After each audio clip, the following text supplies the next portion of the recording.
बिस्मिल्लाहिर्रहमानिर्रहीम अस्सलाम वालेकुम। कैसे हो बच्चों? I hope you'd be fine. This is new syllabus primary mathematics workbook 5B। और भाई सिलेबस कंप्लीट करने के बाद साल के आखिर में कुछ एग्जाम क्वेश्चंस की तैयारी करने का वक्त होता है, तो पेज 144 पर आज रिवीजन 4B के हम कुछ क्वेश्चंस करने लगे हैं। वीडियो एंड तक जरूर देखिएगा, अच्छी लगे तो लाइक कमेंट शेयर कीजिएगा। चैनल सब्सक्राइब नहीं किया तो बच्चों सब्सक्राइब कर दो। यहाँ पर आपसे कह रहे हैं क्वेश्चन नंबर 1 में which of the following triangles is an isosceles triangle. तीन तरह के ट्राइंगल्स होते हैं बच्चों, हम पढ़ चुके हैं कि अगर तीनों साइड्स बराबर हो तो तीनों एंगल्स भी बराबर होते हैं, उसको कहते हैं इक्विलेटरल। इक्वल से इक्विलेटरल यानी तीनों साइड्स बराबर, तीनों एंगल्स बराबर।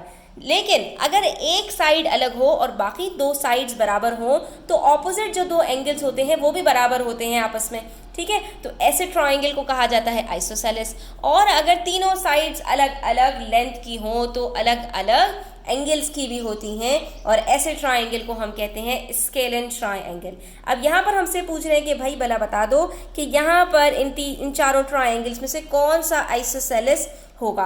पहला ट्राइंगल आप देख सकते हो बच्चों कि ये 40 डिग्रीज है, ये 80 डिग्रीज है। Sum of angles of a triangle कितना होता है?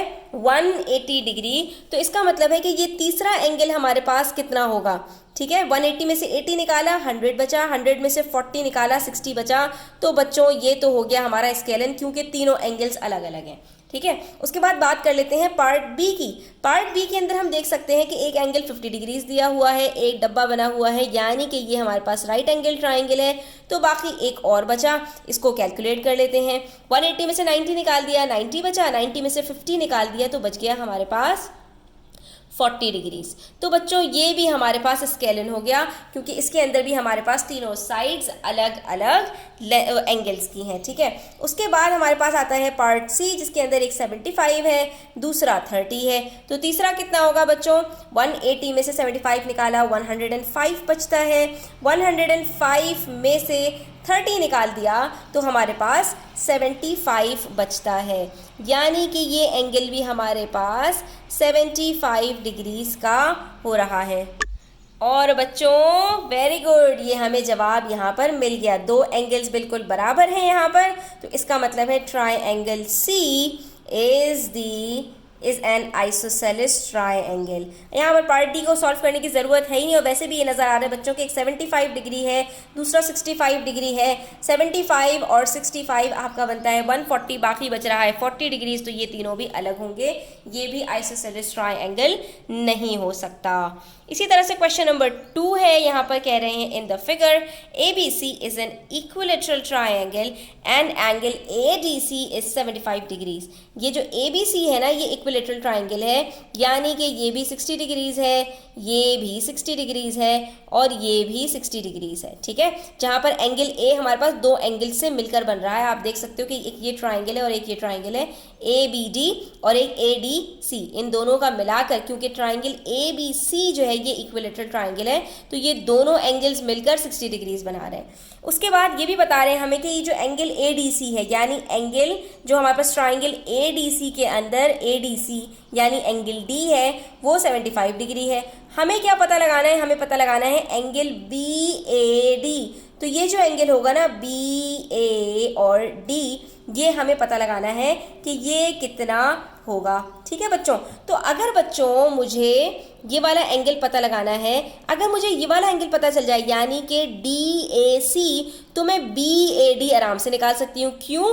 क्योंकि इन दोनों का सम 60 डिग्री है। अगर एक एंगल पता चल जाएगा 60 में से, उसको सबट्रैक्ट करेंगे, दूसरा खुद ब खुद पता चल जाएगा, ठीक है। अब जरा इसकी वर्किंग्स देखिए, बड़ा मजे का क्वेश्चन है स्टूडेंट्स, बड़े गौर से आपने देखना है, ठीक है। हमसे पूछा क्या है इन्होंने? एंगल BAD यानी कि इसका आधा BAD, ये वाला जो एंगल है ना, ये हमसे पूछा है इन्होंने, जिसमें से इन्होंने हमें ये बता दिया कि BAC जो पूरा एंगल ये बन रहा है, ये 60 डिग्री का है, क्योंकि ये इक्विलेटरल ट्राइंगल है, ठीक है। अब ये पूरा एंगल हमें पता है, और ये वाला एंगल आधा पूछा है, लेकिन बाकी आधा भी पता नहीं है, लेकिन वो हम निकाल सकते हैं। वो कैसे निकाल सकते हैं? ये DAC हम इस तरह निकाल सकते हैं कि हमारे पास ये एंगल D गिवन है, और ये एंगल DCA ये हमने निकाल लिया इक्विलेटरल ट्राइंगल होने की वजह से। एंगल C 60 डिग्री है। जब दो एंगल पता चल गए तो ये वाला एंगल, ये जो DAC बन रहा है, ये भी हमें पता चल गया। कैसे पता चल गया? 180 में से इन दोनों को सब्ट्रैक्ट कर दिया। जब इन दोनों को सब्ट्रैक्ट किया तो पता चला कि भाई ये हमारे पास ये वाला जो एंगल था ये 45 डिग्रीज है, ठीक है। और अब आप पहुंच चुके होंगे कि ये एंगल BAC जो हमारे पास बराबर है एंगल BAD और DAC, इन दोनों एंगल से मिलकर बन रहा है। तो इसका मतलब ये हुआ कि एंगल BAC जितना भी होगा उसमें से एक एंगल को सब्ट्रैक्ट करेंगे तो दूसरा खुद ब खुद पता चल जाएगा। अब दूसरी बात हमें ये भी पता है कि BAC हमारे पास 60 डिग्री है, तो इसका मतलब ये हुआ कि इन दोनों का सम 60 डिग्री के बराबर होगा। यानी एक को अगर हम 60 में से सब्ट्रैक्ट करते हैं तो दूसरा खुद ब खुद पता चल जाएगा, जो कि हमारे पास 15 डिग्रीज आ रहा है।